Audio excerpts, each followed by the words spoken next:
In September of 1940, the United States had no idea what Japan was planning. American military intelligence was essentially blind. The Japanese had created a cipher so complex, so mathematically perfect, that the finest minds in Washington had spent 18 months trying to crack it without success. The pressure was crushing, war was clearly coming, and America could not read a single word of Japan's most secret diplomatic messages. The cipher was called Purple by American code breakers.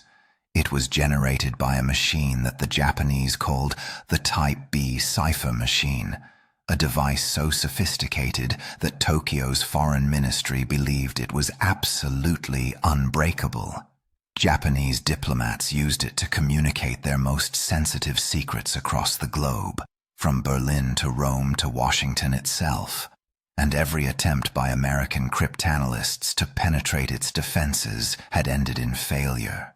Then a young woman who had been calculating railroad pensions just 1 year earlier sat down at her desk in a cramped Washington office. She stared at the same incomprehensible jumble of letters that had defeated everyone else, and at 2 o'clock in the afternoon, on September 20th, she saw something that nobody else had seen. She found a pattern hidden in the chaos. Within days, America would be reading Japan's most guarded secrets. Her name was Genevieve Grotjan.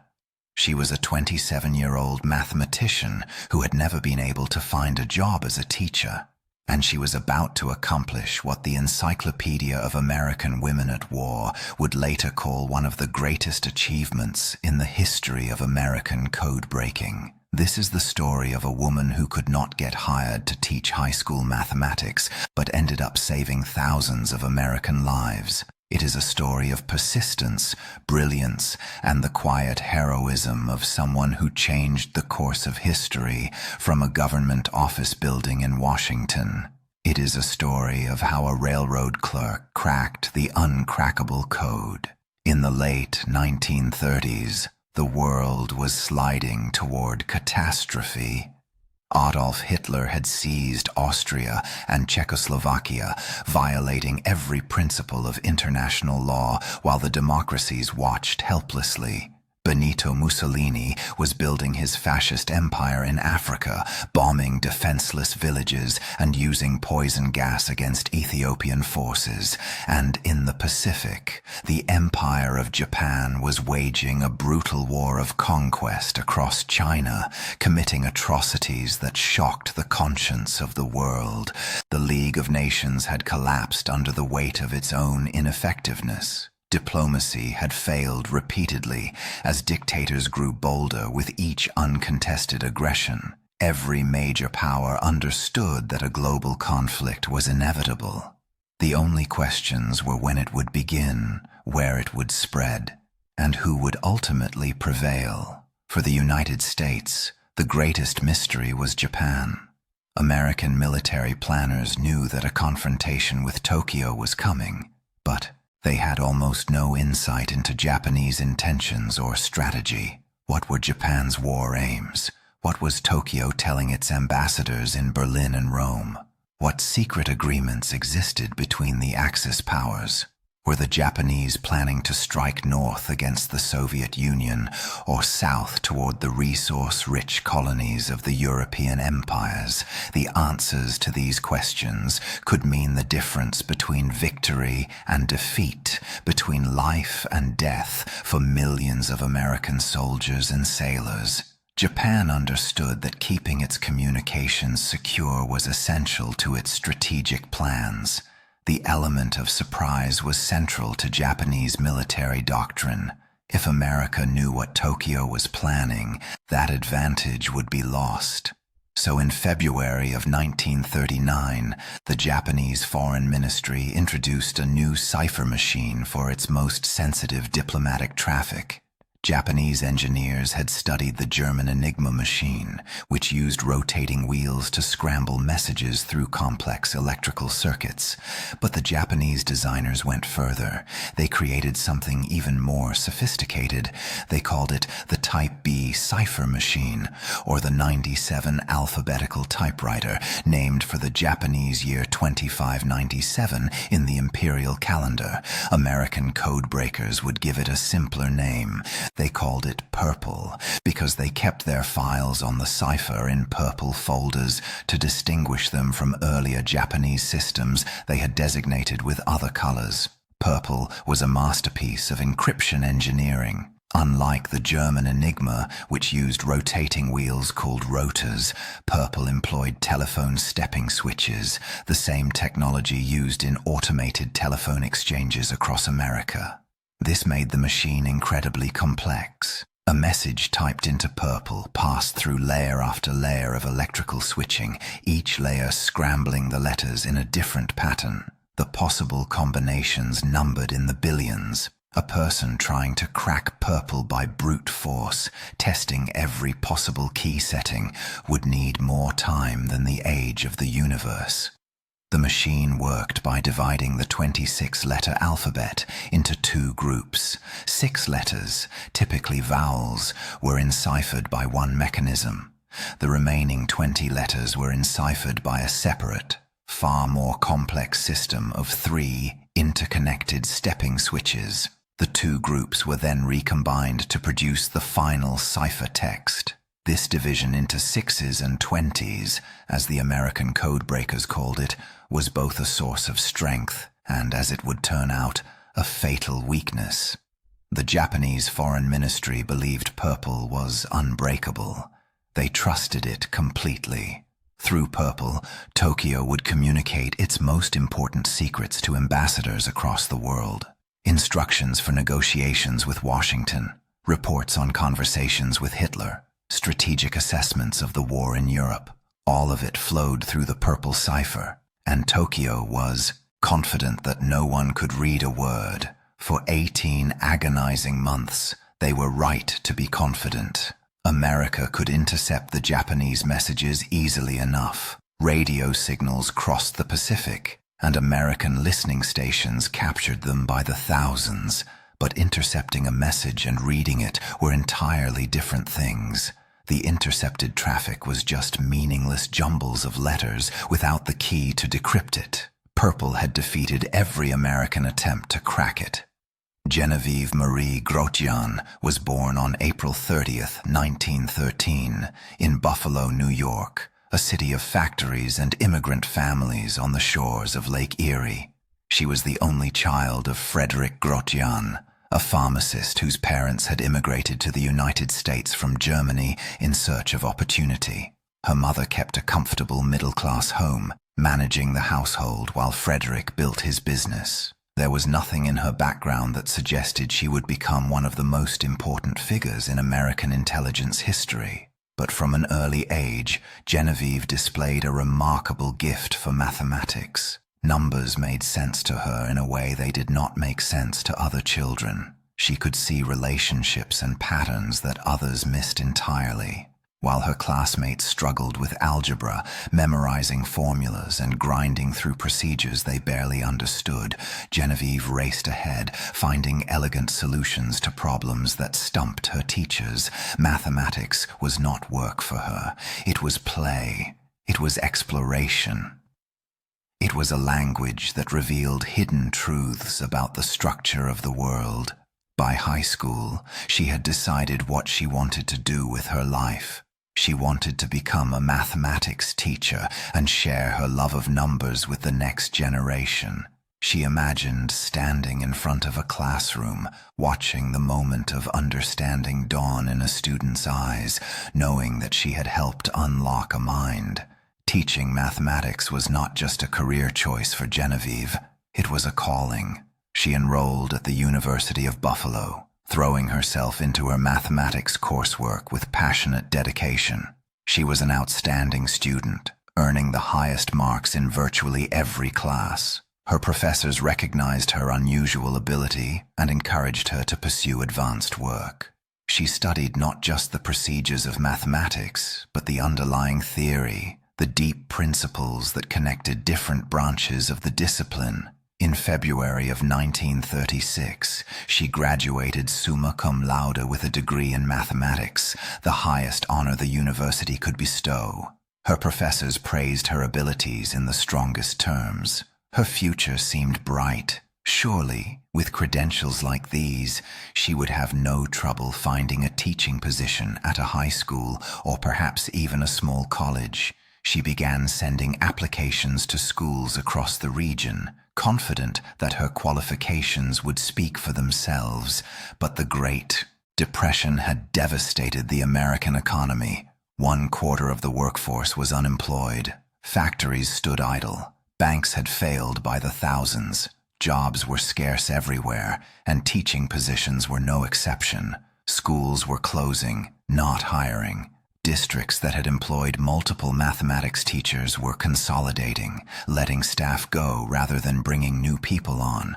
The few positions that did open attracted dozens or even hundreds of applicants. Despite her exceptional qualifications, Genevieve Grotjan could not find a single institution willing to employ her as a mathematics teacher. She sent application after application. The rejections piled up on her desk. Month after month passed with no offers. She watched as classmates with lesser credentials found positions through family connections or simple luck. But for Genevieve, summa cum laude graduate, the doors remained closed. It was a bitter experience. She had done everything right. She had worked hard. She had earned the highest honors. And none of it seemed to matter. The world did not care how talented she was. The world needed fewer mathematics teachers than it had mathematics graduates, and Genevieve was simply unlucky enough to have been born at the wrong time. Finally, in need of income and tired of waiting for an opportunity that might never come, she took what work she could find. The Railroad Retirement Board, a federal agency that administered pension benefits for retired railroad workers, was hiring statistical clerks. It was not the career she had dreamed of. It had nothing to do with teaching, but it was honest work, and it used her mathematical abilities. So Genevieve Grotjan, summa cum laude graduate with dreams of inspiring young minds, went to work calculating how much money retired railroad engineers would receive each month. She was good at the job. Of course, she was good at it. Mathematics came naturally to her, and pension calculations were just applied mathematics. She worked diligently, never complaining publicly about the gap between her aspirations and her reality. She was grateful to have employment when so many others had none. She understood that millions of Americans would have envied her steady government paycheck, but she never stopped hoping for something more, something that would truly challenge her remarkable mind. Do you think organizations today do enough to find talented people in unexpected places? Let me know your thoughts in the comments. In 1939, Genevieve took a routine civil service examination, hoping to qualify for a pay raise. The federal government used standardized tests to assess employee capabilities and determine advancement opportunities. The mathematics portion of the exam was designed to identify government employees with exceptional quantitative aptitude. When the results came back, Genevieve's scores were extraordinary. They were so far above the average that they attracted attention far beyond the Railroad Retirement Board. Her scores suggested someone with genuine mathematical talent, perhaps someone who was drastically underemployed calculating pension benefits. At that time, a brilliant and unconventional man named William Friedman was building something new for the United States Army. Friedman headed the Signal Intelligence Service, a small and deeply secret organization dedicated to breaking the codes and ciphers of foreign nations. He was widely considered the greatest American cryptanalyst of his generation, a man who had pioneered mathematical techniques for attacking complex cipher systems. His textbooks on cryptanalysis were used to train generations of code breakers. His theoretical insights had transformed the field from an art into a science, and Friedman was always searching for talented people to join his team. He had discovered that traditional credentials mattered far less in code breaking than raw intellectual ability. A person with a doctorate in mathematics might lack the intuition needed to spot patterns in ciphertext. Meanwhile, someone who had never been to graduate school might possess exactly the kind of mind that could see what others missed. Friedman recruited mathematicians and language experts, musicians and crossword puzzle enthusiasts. He looked for people who thought differently, who approached problems from unusual angles. When Friedman saw Genevieve Grotjan's test scores, he recognized potential. Here was someone with genuine mathematical ability, exactly the kind of mind that might succeed where others had failed. He made inquiries about her background. He discovered that she was working as a statistical clerk, a position far beneath her demonstrated capabilities. He arranged an interview. The meeting must have been strange for Genevieve. Friedman could not tell her much about the actual work. The very existence of the Signal Intelligence Service was classified. He could only speak in generalities about mathematical analysis and pattern recognition, but whatever he said was enough. And in 1939, he offered Genevieve Grotjan a position as a junior cryptanalyst. Genevieve knew almost nothing about code breaking. She had never studied cryptanalysis. She had no background in languages or intelligence work. She had never even heard of the Signal Intelligence Service before Friedman contacted her. But Friedman was not looking for experience. He was looking for raw intellectual capability. He would provide the training himself. What he needed was someone with the mental agility to spot patterns in apparent randomness, someone with the patience to work through impossibly tedious calculations, someone who would not give up when the problem seemed hopeless. Genevieve Grotjan had proven she had all of these qualities. Her years at the Railroad Retirement Board had tested her patience and persistence. Her mathematical training had honed her analytical abilities. Her experience with disappointment had taught her to keep working even when success seemed unlikely. She was exactly what Friedman was looking for.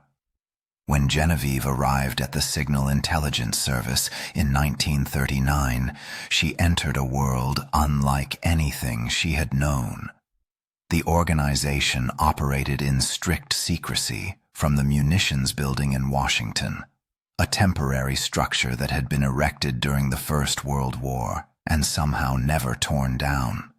The work was classified at the highest levels. Employees were forbidden from discussing anything about their activities with friends, family, or anyone outside the office.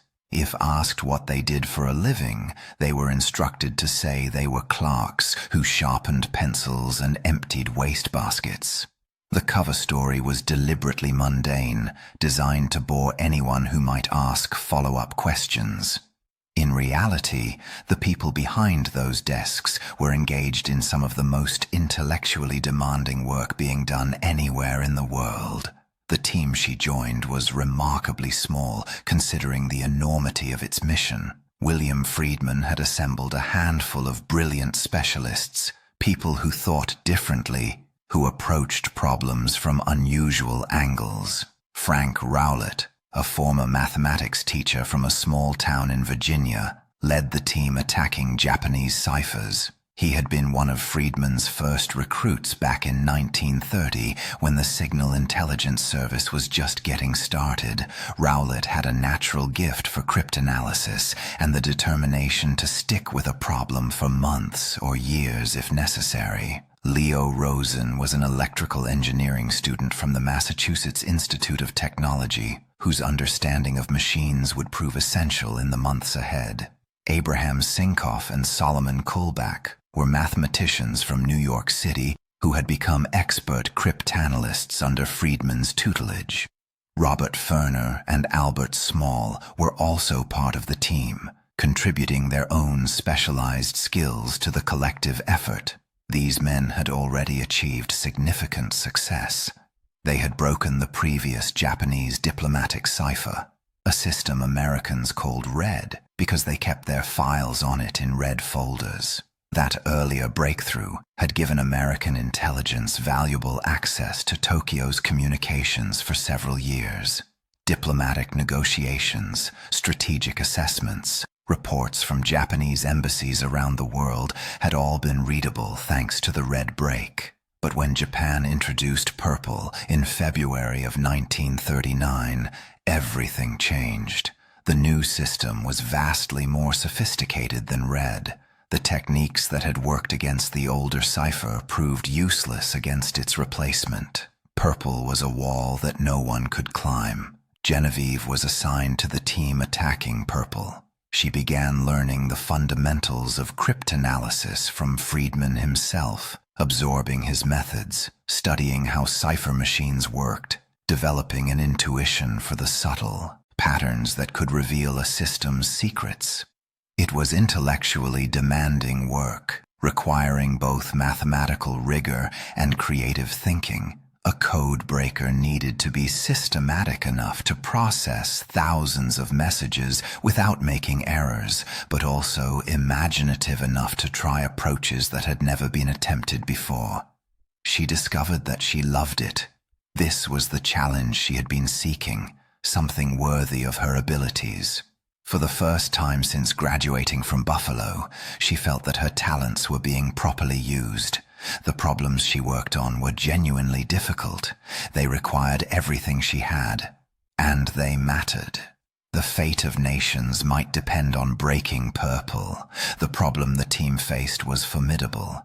They knew that purple divided the alphabet into two groups, 6 letters that were enciphered by one mechanism, and 20 letters that were enciphered by another. They had figured out relatively quickly how the 6-letter group was scrambled. That part of the system was similar to techniques they had seen before, but the 20-letter group remained completely impenetrable. No matter what approaches they tried, the larger group's encryption pattern refused to yield its secrets. The 20 letters seemed to be processed through something far more complex than anything they had previously encountered. Month after month, the team worked without breakthrough. They analyzed thousands of intercepted messages. They built statistical tables, tracking letter frequencies and correlations.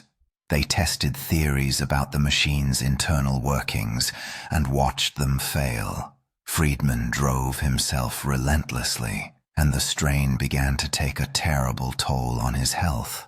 The pressure of knowing that war was approaching, that lives might depend on breaking purple, that failure meant American forces would face the enemy blind, wore him down physically and mentally. He worked 18-hour days. He barely slept. He obsessed over the problem, even when he was supposed to be resting. Eventually, the stress would send Friedman to a psychiatric hospital with a complete nervous breakdown. The man who had built American code breaking would be temporarily destroyed by the code he could not break. But before that collapse, there was still work to be done, and Genevieve Grotjan was doing it. By the summer of 1940, the situation had grown desperate. Europe was falling to Nazi Germany. France had surrendered in June, stunning the world. Britain stood alone against Hitler, its cities being bombed nightly in the Blitz. The Soviet Union had signed a non-aggression pact with Germany and was busy carving up Eastern Europe. Democracy itself seemed to be in retreat everywhere. And in the Pacific, Japan was growing more aggressive by the day. The Japanese had occupied French Indochina after France's defeat. They were clearly preparing for further expansion. American military leaders needed to know what Tokyo was planning. The purple cipher was their best hope of finding out, and it remained unbroken. Leo Rosen had suggested that purple might use telephone stepping switches rather than the rotating wheels of Enigma-style machines. This insight had given the team a new direction to explore.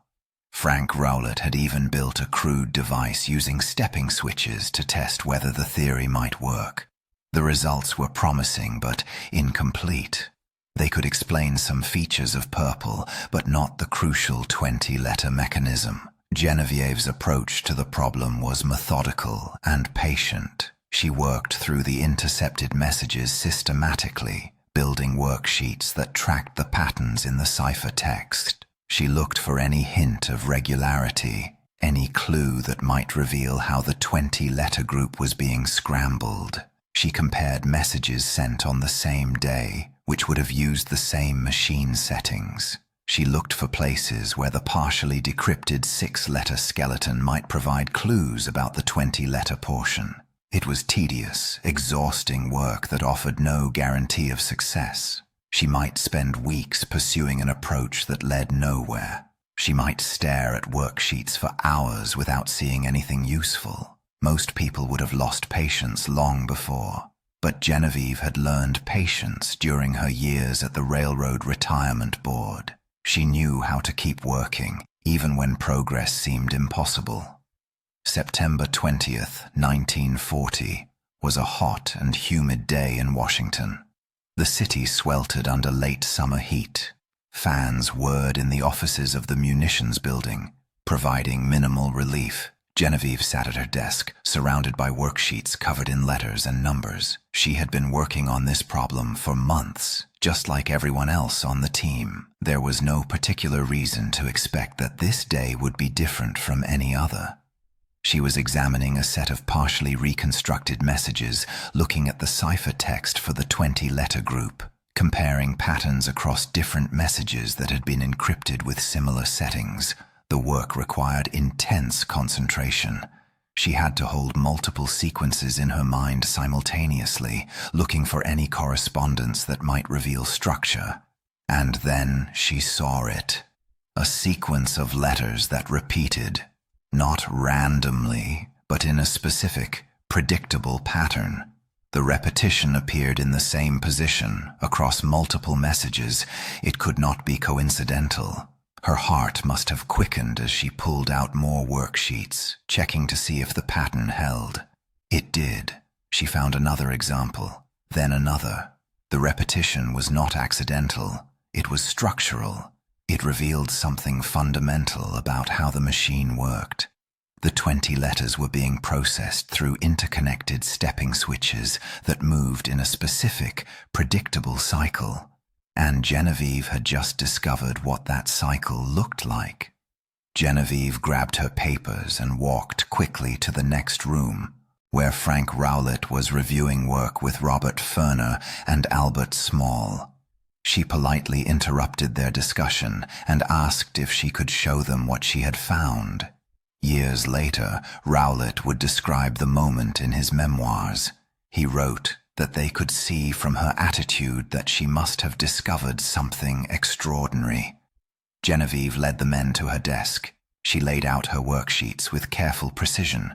She pointed to a line on one sheet, then a line on another, then a third. She showed them the repeating pattern, explained how she had found it, and demonstrated that it held across multiple messages. Then she stepped back and waited silently, her eyes focused behind her rimless glasses. For a long moment, the room was still as the men studied what she had shown them. They traced the patterns with their fingers. They looked at each other. And then understanding dawned. What Genevieve had discovered was the key to unlocking the entire purple system. She had found the pattern that revealed how the 20-letter group was being enciphered. The reaction was unlike anything normally seen in a military intelligence office.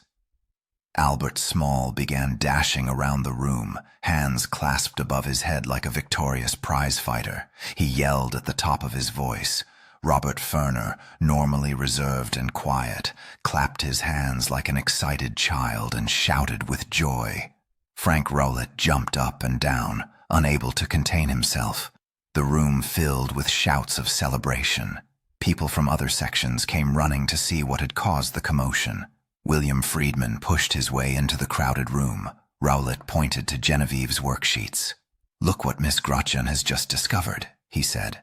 Friedman studied the papers, and he immediately understood their significance. The breakthrough they had been seeking for 18 months had finally come. Genevieve's eyes filled with tears as the celebration swirled around her. She had done it. She had seen what no one else could see. To mark the moment, someone was sent out to buy Coca-Cola for everyone. It was a modest celebration for one of the most important achievements in the history of American intelligence. The team gathered together, raised their bottles, and toasted the young woman who had cracked purple. Within 1 week, on September 27th, Rowlett handed Friedman 2 complete, deciphered purple messages. The cipher was broken. For the first time, America could read Japan's most secret diplomatic communications. How do you think Genevieve felt in that moment, knowing she had solved a puzzle that had defeated everyone else? Share your thoughts below. The implications of Genevieve's discovery were enormous. Within weeks, Leo Rosen and the team used their new understanding of Purple's principles to build a working replica of the Japanese machine. They constructed it without ever having seen the original, using only their analysis of the intercepted messages. No American had ever laid eyes on a real Purple machine. Yet based on Genevieve's breakthrough and the subsequent analysis, they built a device that functioned identically. The machine cost about $685 in parts, mostly telephone stepping switches purchased from commercial suppliers. When the American replica was complete, it could encrypt and decrypt messages exactly as the Japanese original did. It was a triumph of reverse engineering that amazed everyone who understood what had been accomplished. With the replica machines operational, the Signal Intelligence Service could now decrypt Purple messages routinely. The intelligence they produced was given the codename Magic.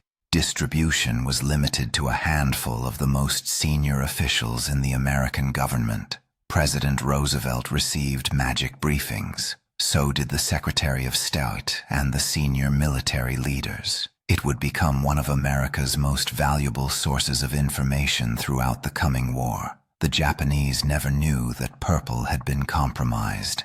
They continued to trust the system completely, sending their most sensitive communications through the cipher machine that Genevieve Grotjan had cracked. They went to their graves refusing to believe that the code had been broken by analysis alone. Most assumed that someone must have betrayed them, that a spy had stolen the secret. They could not accept that a young American mathematician had simply figured it out. The intelligence from Magic proved invaluable in the years ahead. When Japan signed the Tripartite Pact with Germany and Italy on September 27, 1940, just 1 week after Genevieve's breakthrough, American analysts could read the diplomatic traffic surrounding the alliance. They gained insight into the tensions and calculations of the Axis powers. They learned what Japan had promised Hitler and what Germany had promised in return. As the war progressed, Magic would produce some of its most valuable intelligence through an unlikely source.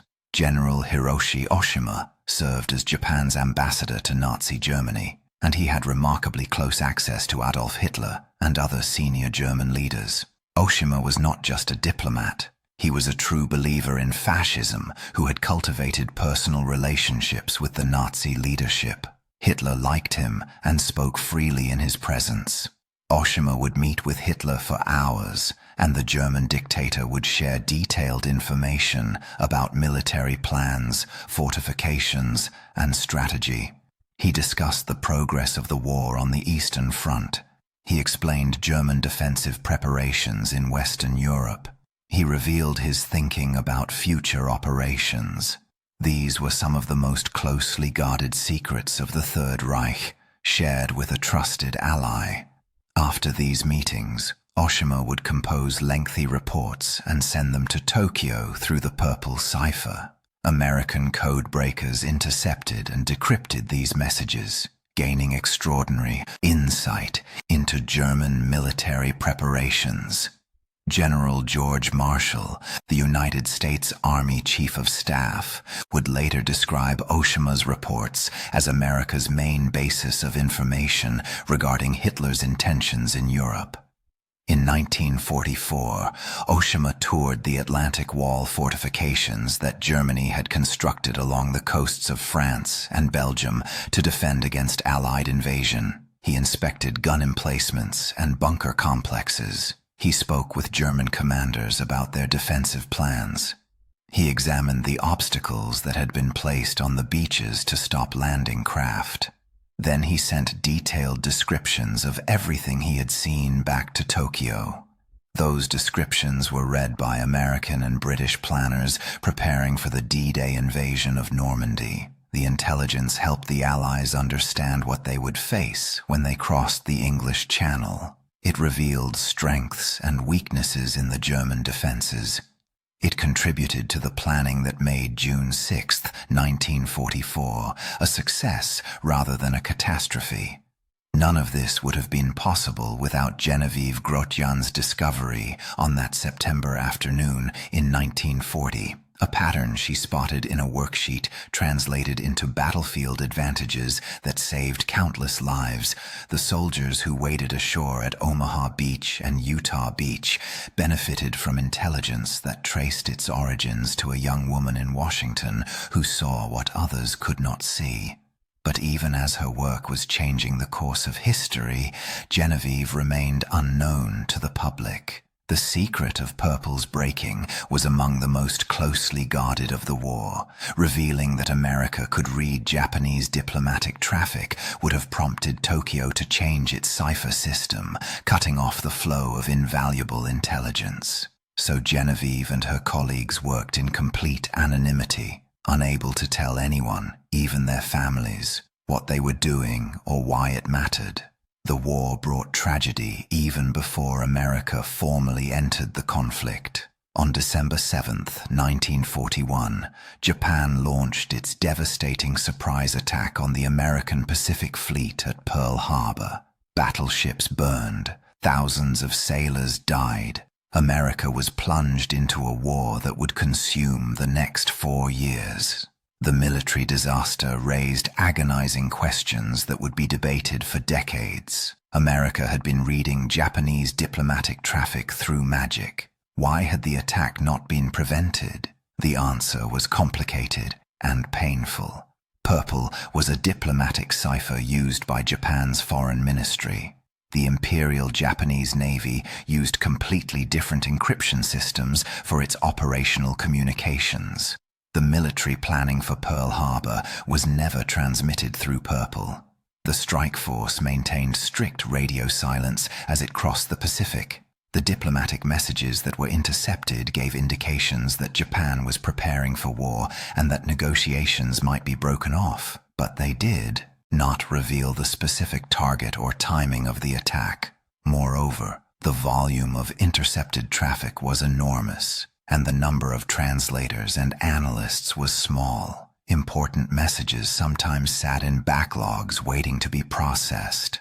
The distribution of magic intelligence was highly restricted, reaching only a handful of senior officials, some of whom did not fully understand its significance or failed to connect different pieces of the puzzle. It was a failure of systems and communication, not of code breaking. The Pearl Harbor disaster only increased the urgency of signals intelligence work. The Signal Intelligence Service expanded rapidly, eventually moving to a larger facility at Arlington Hall, a former women's college in Virginia that had been requisitioned for the war effort. Thousands of new analysts were recruited, many of them women. By the end of the war, approximately 7,000 of the 10,500 employees at Arlington Hall would be female. Genevieve continued her work, now more important than ever. In 1943, she married Hyman Feinstein, a chemist working on the Manhattan Project at the National Bureau of Standards. It was a wartime romance between two people who were both engaged in the most secret work imaginable. Hyman was helping to develop the atomic bomb that would end the war with Japan. Genevieve was reading Japanese diplomatic communications. Neither could discuss their activities with the other. Their marriage began with an unusual foundation of mutual mystery. Each knew that the other was doing something important for the war effort. Each understood the requirements of secrecy that governed their professional lives, and each accepted that some questions could not be asked and some answers could not be given. They found common ground in their shared commitment to the war effort and their mutual respect for the sacrifices that secrecy required. That same year, Genevieve was assigned to a new and equally challenging problem. American intelligence had begun intercepting encrypted communications between Soviet agents and Moscow. The Soviet Union was technically an ally, fighting alongside America against Germany, but even during the wartime alliance, some American officials worried about Soviet espionage. The intercepted Soviet messages suggested those worries were justified. The project to decrypt Soviet communications was given the codename Venona. It would continue for decades, from 1943 until 1980. Eventually revealing extensive Soviet spy networks operating in the United States. And Genevieve Grotjan Feinstein would make another crucial contribution to its success. In November of 1944, Genevieve made a discovery that the National Security Agency would later describe as the most important single cryptanalytic break in the whole history of Venona. She found a way to recognize when Soviet code clerks had improperly reused portions of their one-time pad encryption keys. This procedural error, which violated fundamental security practices, created a vulnerability that American analysts could exploit. A one-time pad, when used correctly, is theoretically unbreakable. The encryption key is a random sequence of numbers as long as the message itself. Each key is used only once and then destroyed. Because the key is truly random, there is no pattern for a codebreaker to find. Every possible decryption is equally likely, making the system immune to mathematical attack. But generating truly random keys is difficult, especially when producing them by the thousands. Soviet code clerks in the wartime chaos sometimes took shortcuts, reusing key material that should have been destroyed. They might use the same one-time pad pages for multiple messages, creating what cryptanalysts call depth. This was a serious violation of security protocols, but it happened often enough to create opportunities. Genevieve developed a method for detecting these mistakes. By comparing intercepted messages, she could identify cases where the same key material had been used twice. Once such depth was identified, mathematical techniques could be applied to recover the underlying messages. Her discovery allowed American cryptanalysts to read communications that would otherwise have been completely secure. The Venona decrypts would eventually expose Julius and Ethel Rosenberg, who passed atomic secrets to the Soviet Union.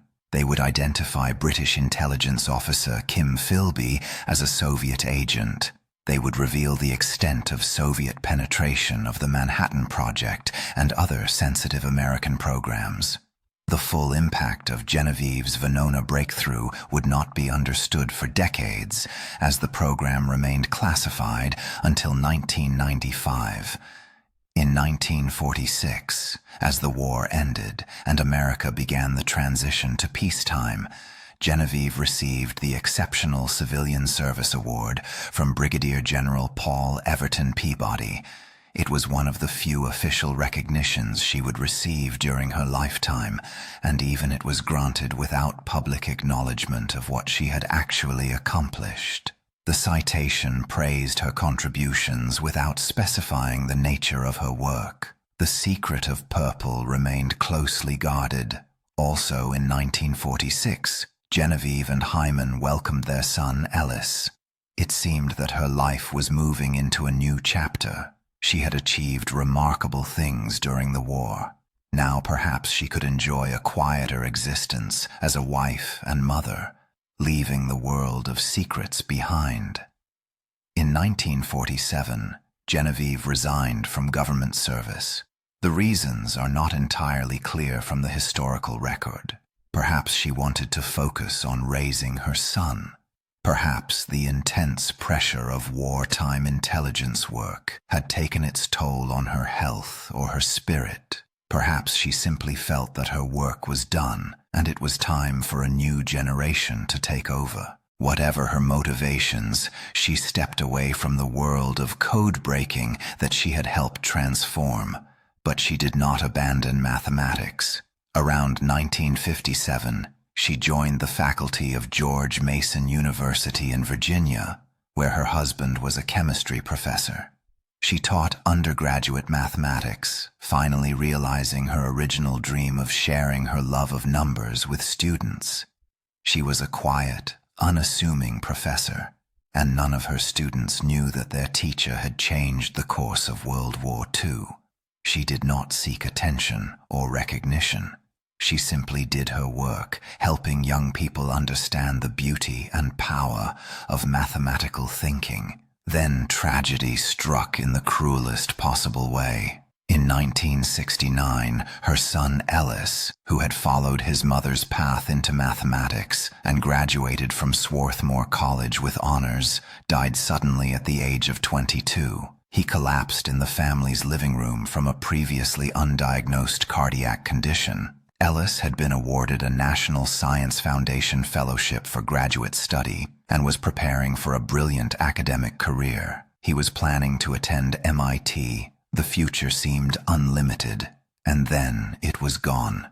One can only imagine Genevieve's heartbreak at losing her only child.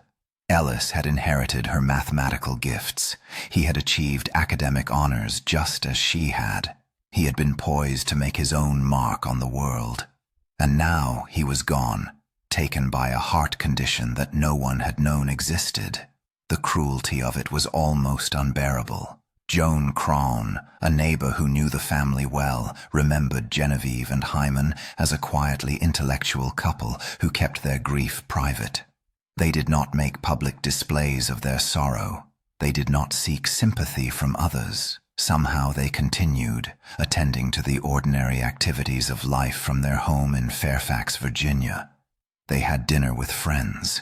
They maintained their garden. They went through the motions of living, even when living must have seemed impossibly painful.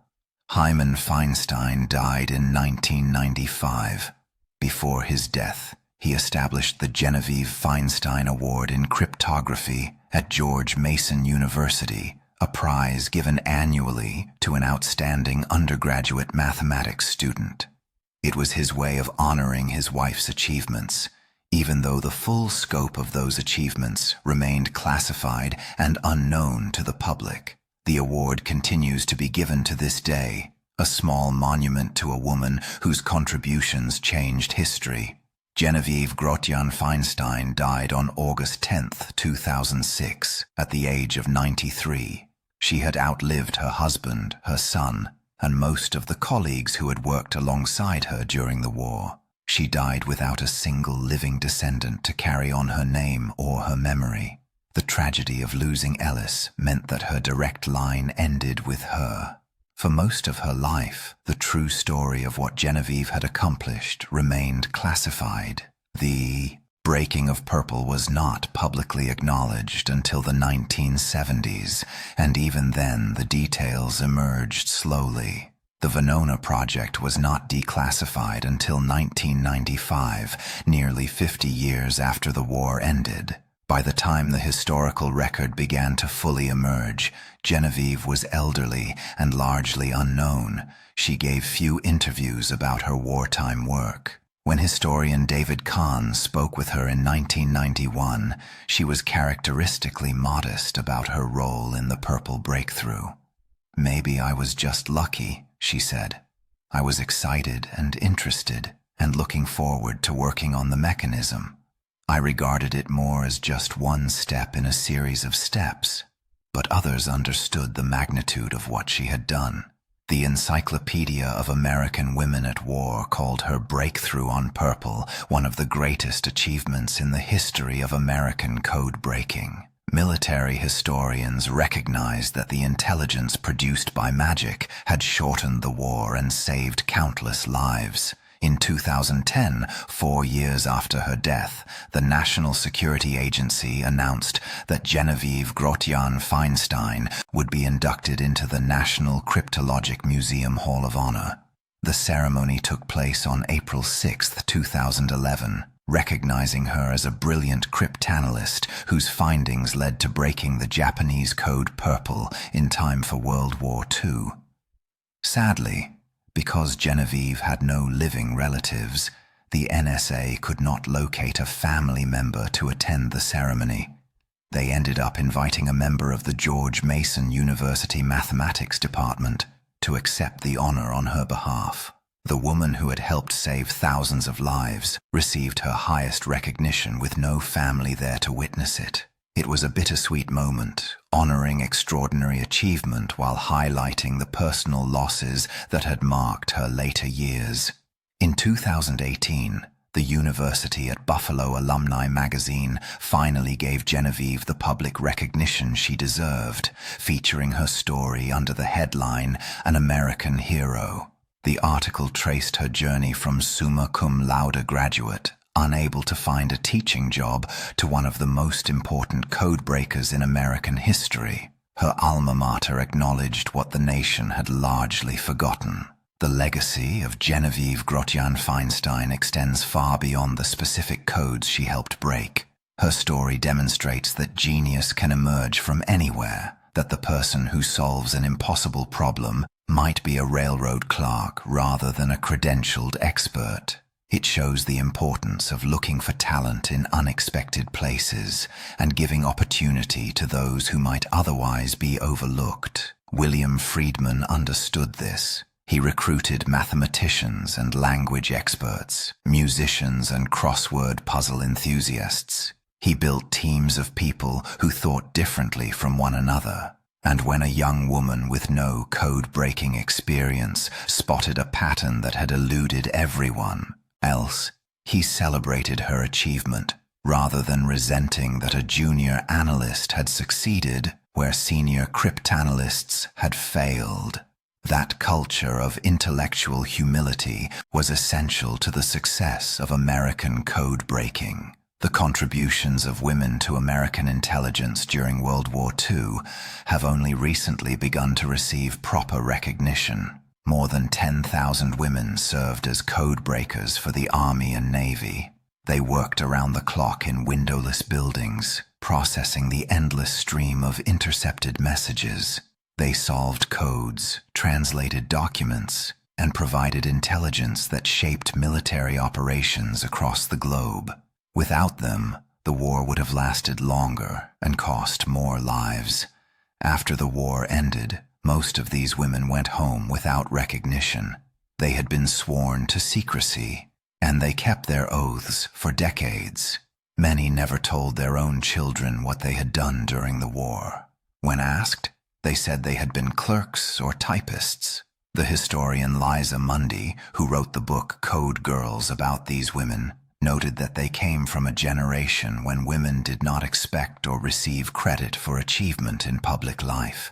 They did their duty and then disappeared into private life. Genevieve Grotjan Feinstein was part of that generation. She did extraordinary work without expectation of recognition. She kept secrets for a lifetime. She never sought fame or public acknowledgement. And when recognition finally came, it came too late for her to appreciate it. But history has its own timeline, and eventually truth emerges. The full story of Purple and Magic and Venona is now part of the public record. Genevieve's name is inscribed in the Hall of Honor at the National Cryptologic Museum, alongside the greatest figures in the history of American signals intelligence. Scholars can study her achievement and recognize its significance. Future generations can learn from her example. And perhaps most fitting of all, There is still a prize given each year in her name at George Mason University, rewarding mathematical excellence in young students who might someday accomplish something unexpected and extraordinary. The railroad clerk who became a code breaker would surely appreciate that her legacy lives on in the recognition of mathematical talent in others. The Signal Intelligence Service that Genevieve joined in 1939 would eventually evolve into the National Security Agency, one of the largest and most sophisticated intelligence organizations in the world. The techniques pioneered by Friedman, Rowlett, and their colleagues became the foundation of modern signals intelligence. The mathematical approaches they developed are still studied today, and the organizational culture they created, one that valued intellectual achievement over formal credentials, continues to shape how intelligence agencies recruit and develop talent. Genevieve's story also illustrates the hidden contributions of women to the Allied victory in World War II. The war effort depended on women in ways that have only recently been fully acknowledged. They worked in factories building planes and tanks. They served as nurses on the front lines, and in places like Arlington Hall, they broke codes that changed the course of battles. The secrecy that surrounded their work meant that their contributions went unrecognized for decades. They could not explain to their families what they had done. They could not put their wartime service on a resume. They returned to civilian life and were expected to resume traditional roles as wives and mothers. Many of them did exactly that, raising families and pursuing careers that had nothing to do with intelligence work. But they carried their secrets with them, knowing that they had been part of something extraordinary, even if the world would never know. Genevieve was different from most of her fellow code girls in one important respect. She made not one, but two major cryptanalytic breakthroughs, first against Purple and then against the Soviet one-time pad system.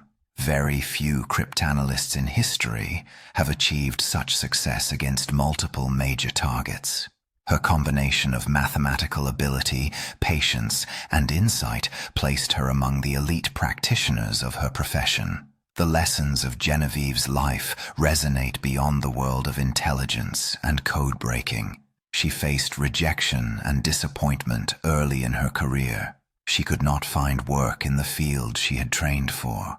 She took a job that seemed far beneath her abilities, but she never stopped developing her skills. She never stopped believing that her moment would come. When opportunity finally arrived in the form of William Friedman's job offer, she was ready. The pattern she spotted on September 20th, 1940, was not luck. It was the result of months of patient, systematic work. It was the product of a mind that had been honed by years of mathematical study and practice. She succeeded because she had prepared herself to succeed, even when success seemed unlikely.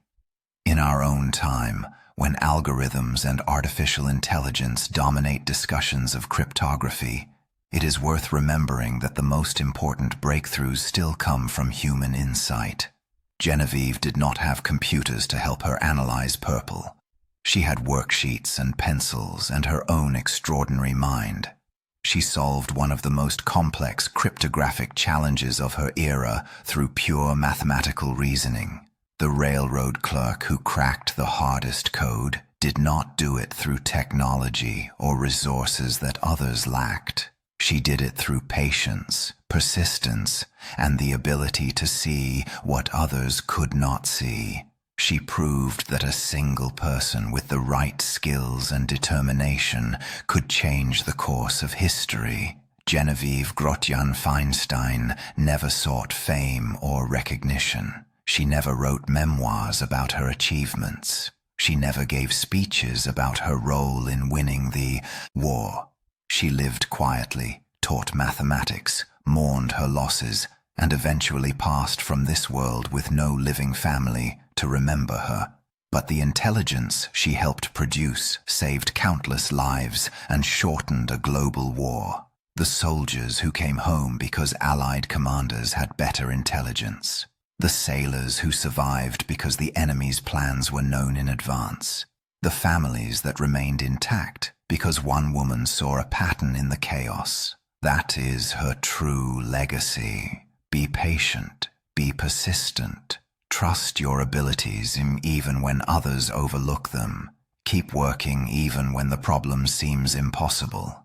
That was the lesson of Genevieve Grotjan. That was the lesson of the railroad clerk. That was the lesson of the woman who cracked the code called purple.